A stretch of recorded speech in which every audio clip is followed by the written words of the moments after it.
बहुत दिनों की बात है। किसी शहर में रमन, गीसा और राका 3 चोर रहते थे। तीनों को थोड़ा थोड़ा विद्या का ज्ञान था। तीनों चोरों को विद्या का ज्ञान प्राप्त होने के कारण बहुत घमंड था। विद्या द्वारा तीनों चोर शहर में बड़े बड़े लोहे की तिजोरियों को तोड़ देते थे और बैंकों को लूट लिया करते थे। इस तरह तीनों चोरों ने शहर के लोगों की नाक में दम कर रखा था। एक बार तीनों चोरों ने एक बड़े बैंक में डकैती करके सारा माल उड़ा दिया। तब पुलिस को खबर हुई तो तीनों चोरों को पकड़ने के लिए तलाश करने लगी, मगर तीनों चोर पास ही के एक घने जंगल में भाग गए। तीनों चोरों ने देखा कि जंगल में बहुत सी हड्डियां बिखरी पड़ी हैं। रमन ने अनुमान लगाकर कहा, ये तो किसी शेर की हड्डियां हैं।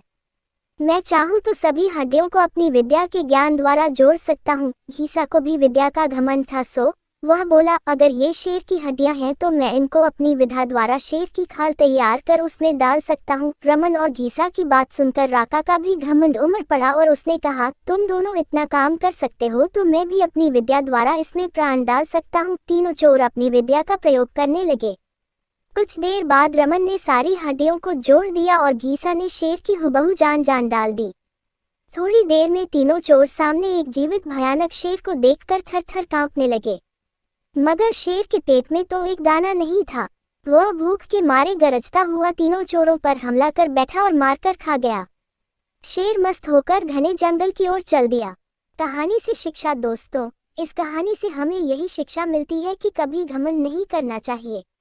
घमंडी को हमेशा दुख का ही सामना करना पड़ता है। यदि तीनों चोर अपनी विद्या का घमंड न करते तो उन्हें जान से हाथ न धोने पड़ते। हमें अपनी विद्या का प्रयोग सोच समझकर करना चाहिए।